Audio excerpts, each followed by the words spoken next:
हाय, good evening friends. जय जिनेंद्र, जय श्री राम। कैसे हैं आप? होप सो ठीक होंगे, है ना। तो चलिए मिलते हैं फिर अपनी एक नई क्लास में। तो आप देख सकते हैं हमने बोर्ड पे एक हेडिंग बना के रखी है, टाइप्स ऑफ सॉल्यूशन। बट ना मुझे कुछ याद आ रहा है। Have you all also remembered? कल हमने लेक्चर में लास्ट में आपको एक होमवर्क क्वेश्चन प्रोवाइड किया था। मुझे याद है वो होमवर्क क्वेश्चन। तो मैंने ये कहा था आपको कि इन 222.2 gram of ethylene glycol is present in 50 ml of water. So you have to find the solute and solvent in this question. Hope so you remembered. तो यदि आप में से किसी ने इस पे ध्यान दिया होगा तो आपने ये देखा होगा कि इस क्वेश्चन में हमारा जो इथाइलिन ग्लाइकोल है ये लार्जर क्वांटिटी में दिया हुआ है, बट स्टिल ये एक्ट करेगा सॉल्यूट की तरह। और आपका जो वाटर है ये लेसर क्वांटिटी में दिया हुआ है, बट ये एक्ट करेगा सॉल्वेंट की तरह। अब आप सोचेंगे how is it possible ma'am? कल तो आपने पढ़ाया था कि जो कम अमाउंट में होता है वो सॉल्यूट होता है और जो लार्जर अमाउंट में होता है वो सॉल्वेंट होता है। तो इस डेफिनेशन के अकॉर्डिंग ये होना चाहिए सॉल्यूट और ये होना चाहिए सॉल्वेंट। बट वेट, एक्चुअली बेटा क्या है, वाटर को हमने सॉल्वेंट नहीं कहा है। वाटर है यूनिवर्सल सॉल्वेंट।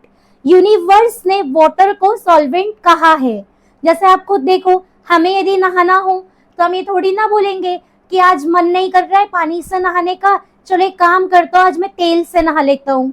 हम लोग ऐसा करते हैं क्या? नहीं। यदि हमें बाथिंग हो, वॉशिंग हो, ड्राई क्लीनिंग हो, कुछ भी चीजें हो, यदि हमें यूज करना हो तो हम लोग हमेशा, हमारी फर्स्ट प्रायोरिटी होती है वाटर, क्योंकि वाटर है एक यूनिवर्सल सॉल्वेंट। तो वाटर कम अमाउंट में हो या लार्जर अमाउंट में हो, आप हमेशा वाटर को सॉल्वेंट की तरह ही लेना।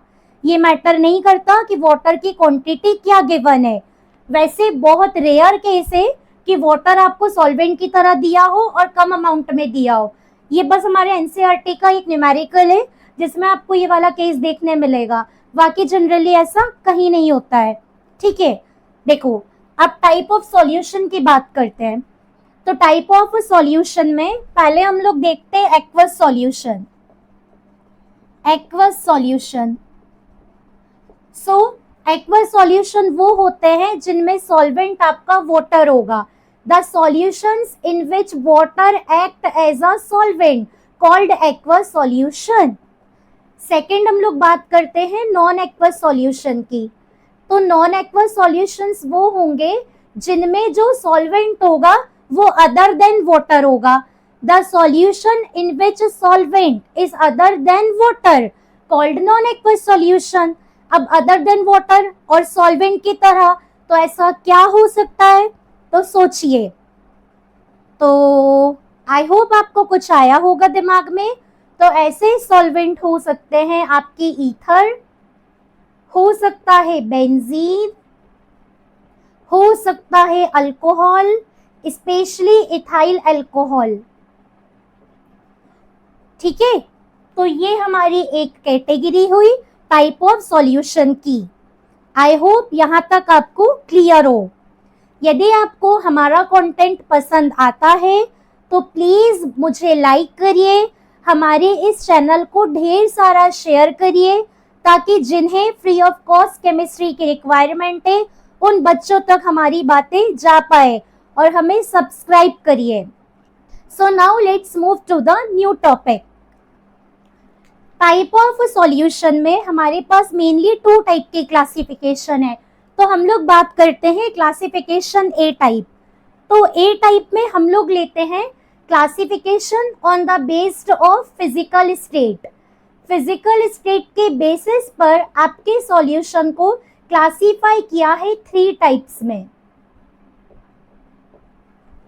अब 3 टाइप और फिजिकल स्टेट, तो ये 3 टाइप में हमारा टाइप नंबर 1 है सॉलिड सॉल्यूशन,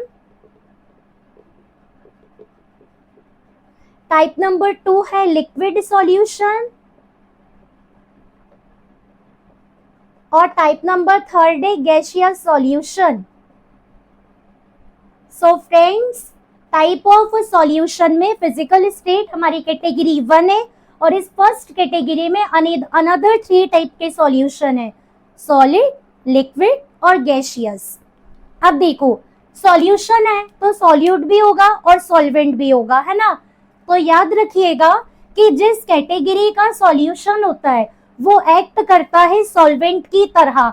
जैसे सॉलिड सॉल्यूशन है तो सॉल्वेंट की तरह एक्ट करेगा आपका सॉलिड।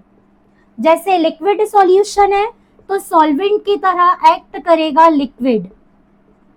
जैसे गैसियस सॉल्यूशन है तो सॉल्वेंट की तरह एक्ट करेगी कोई ना कोई गैस। अब सॉल्वेंट हो गए आपके solid, liquid, gas on the basis of category of solution. अब सॉल्यूट क्या क्या हो सकता है भाई, यदि सॉल्वेंट सॉलिड है तो सॉल्यूट हो सकता है सॉलिड, लिक्विड और गैस। ये वाले केस में सॉल्यूट क्या हो सकता है, यदि लिक्विड सॉल्यूशन है, लिक्विड सॉल्यूशन है तो सॉल्वेंट लिक्विड हो गया, सॉल्यूट हो सकता है अनदर सॉलिड, लिक्विड और गैस। अगेन गैसियस सॉल्यूशन है, सॉल्वेंट है कोई ना कोई गैस, सो फिर हमारा जो सॉल्यूट है वो हो सकता है सॉलिड, लिक्विड और गैस। मतलब अब ये जो 3 कैटेगरीज हैं इन्हें हम फर्दर सब अनदर 3 कैटेगरी में डिवाइड कर सकते हैं। लाइक यदि आपका सॉलिड सॉल्यूशन है तो एक हो सकता है सॉलिड सॉलिड सॉल्यूशन, एक हो सकता है लिक्विड सॉलिड सॉल्यूशन, एक हो सकता है गैस सॉलिड सॉल्यूशन। और यदि लिक्विड सॉल्यूशन है तो आपका सॉल्यूशन फिर 3 टाइप का हो सकता है, सॉल्यूट और सॉल्वेंट के अकॉर्डिंग हो सकता है solid liquid solution, liquid liquid solution या गैस लिक्विड सॉल्यूशन। और यदि आपका गैसियस सॉल्यूशन है, सॉल्वेंट आपकी कोई ना कोई गैस है, तो फिर आपका सॉल्यूशन हो सकता है सॉलिड गैस, लिक्विड गैस और गैस गैस। ओके, चलिए अब हम लोग डिस्कस करते हैं इनके एग्जाम्पल। तो अभी मैंने कहा सॉलिड सॉल्यूशन, तो हम लोग बात करते हैं एग्जाम्पल्स के बारे में। तो एग्जाम्पल में भी अपन पहले बात करते हैं सॉलिड सॉलिड सॉल्यूशन के बारे में। सॉलिड सॉलिड सॉल्यूशन, इसे डिनोट करने का तरीका है सॉलिड हाइफन सॉलिड। यहाँ पे जो सॉलिड है सॉल्यूट है, ये वाला जो सॉलिड है वो एज अ सॉल्वेंट है। अब सोचो सॉलिड सॉलिड सॉल्यूशन तो क्या हो सकता है, सॉलिड सॉलिड। तो मैं आपकी हेल्प करती हूँ, सॉलिड सॉलिड के एग्जाम्पल्स हो जाएंगे एलॉय। आपने एलॉय वर्ड सुना है, पढ़ा है आपने कभी? फिर सुनिए, alloy is a homogeneous mixture of 2 और मोर देन 2 मेटल्स। 2 या 2 से ज्यादा मेटल की होमोजेनियस मिक्सचर को अपन एलॉय कहते हैं। तो जस्ट मैं एक एग्जांपल लिख देती हूँ, लाइक कॉपर इन गोल्ड, ये आपका एलॉय हो गया। और इसको आप बोलोगे सॉलिड सॉलिड का एग्जांपल, क्योंकि metals are generally found in solid state except mercury, यदि आपको पता हो तो, है ना। नंबर 2, अब हम लोग बात करते हैं लिक्विड सॉलिड सॉल्यूशन के बारे में। लिक्विड सॉलिड, फिर यहाँ पे आ जाएगा आपका amalgam. What is amalgam friends? One more new word, amalgam. Amalgam is a combination of mercury metal with any other metal. जैसे मैं मर्क्यूरी मेटल को सोडियम के साथ मिक्स करूं तो मैं बोलूंगी अमलगम विथ सोडियम। यदि मैं जिंक के साथ मिक्स करूं, अमलगम विथ जिंक। और अमलगम जो मिक्सचर है इसका यूज किया जाता है जनरली डेंटिस्ट्री में। जो आपके टीथ की फिलिंग होती है वो अमलगम मिक्सचर के थ्रू करी जाती है। Number 3, gas solid solution. Gas solid, आपने एग्जाम्पल जनरली सुना होगा, तो यहाँ पे हम लोग बात करते हैं हाइड्रोजन गैस इन पैलेडियम। जब हाइड्रोजनेशन रिएक्शन परफॉर्म करवाई जाती है तो ये वाला एग्जाम्पल हमें देखने मिलता है ना। ओके, आई होप यहाँ तक का आपको क्लियर हो। Now friends, come to the point. अब हम बात करते हैं लिक्विड सॉल्यूशन की कैटेगरी के बारे में। लिक्विड सॉल्यूशन कैटेगरी, यहाँ पे भी हमारे पास 3 एग्जाम्पल्स बन सकते हैं। एग्जाम्पल 1, फर्स्ट एग्जाम्पल हो सकता है सॉलिड लिक्विड। अब सॉलिड लिक्विड, सोचो कोई ऐसा केस जिसमें आप किसी सॉलिड को किसी लिक्विड में डिसॉल्व कर रहे हो। तो ये तो आप रेगुलर अपनी डेली लाइफ में कितने बार करते हो, लाइक सॉल्ट इन वाटर, या आपका कॉमन सा शुगर इन वाटर, और भी बहुत सारे हो सकते हैं, तो यहाँ पे अपन लोग लिख देते हैं ETC एटसेट्रा, है ना। Now number second, liquid liquid. अब फिर ऐसे एग्जाम्पल सोचिए जिनमें हम दो लिक्विड को आपस में मिक्स कर रहे हैं। अगेन हमारी डेली लाइफ से रिलेटेड है, मिल्क इन वाटर या इथेनॉल इन वाटर,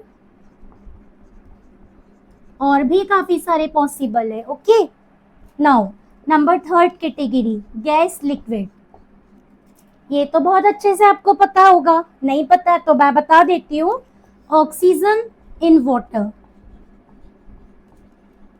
या क्लोरीन इन वाटर या फ्लोरीन इन वाटर, कोई भी गैस पॉसिबल है वाटर के कॉम्बिनेशन के साथ। तो यहाँ पे हमने कंप्लीट करी category number second. Now let's move to the point for gaseous solution. यहाँ पे भी हमारे पास 3 कैटेगरीज पॉसिबल है। Category 1, solid gas. अगेन सोचिए, सॉलिड गैस तो आपने सुना होगा कैम्फर, कैम्फर यानी कपूर, कैम्फर इन N2 गैस। कैम्फर सब्लिमेटिंग नेचर रखता है, सॉलिड से डायरेक्ट गैसियस स्टेट में कन्वर्ट हो सकता है, तो कैम्फर इन N2 गैस यहाँ पे एग्जाम्पल बनता है। Number second, liquid gas. यहाँ पे लिक्विड है कोई सॉल्यूट और गैस है कोई सॉल्वेंट। लिक्विड गैस तो फिर क्लोरोफॉर्म वगैरह हम लोग ले लेते हैं, chloroform in nitrogen gas possible है। Number third category, gas gas.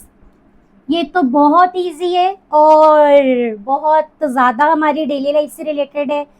यदि वाला एग्जाम्पल हमारी लाइफ में ना हो तो शायद हम लोग के लिए जीना भी पॉसिबल नहीं। तो इस एग्जाम्पल का ये जो कैटेगरी है या जो एग्जाम्पल है, इसका बेस्ट आंसर है air, because we all know air is a mixture of gases. तो एयर एक होमोजीनियस मिक्सचर है और हम लोग ने कल भी पढ़ा था solution is a homogeneous mixture. तो कैटेगरी थर्ड का एग्जाम्पल है एयर। तो आई होप फ्रेंड्स आपको हमारा ये जो क्लासिफिकेशन है type of solution on the basis of physical state ये अच्छे से क्लियर होगा। अब मैं इस पूरे टॉपिक को एक बार समराइज करती हूँ। आज हमने पढ़ा सॉल्यूशन के टाइप, जो कि 2 टाइप का है। तो आज हमने कैटेगरी 1 पढ़ी फिजिकल स्टेट के अकॉर्डिंग। फिजिकल स्टेट के अकॉर्डिंग हमारे सॉल्यूशन 3 प्रकार के होते हैं।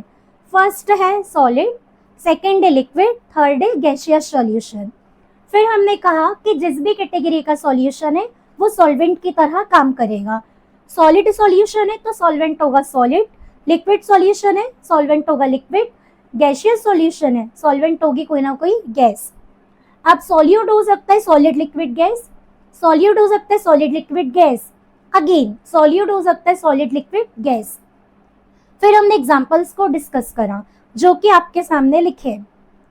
तो ये है आज का हमारा प्यारा सा इंटरेस्टिंग लेक्चर।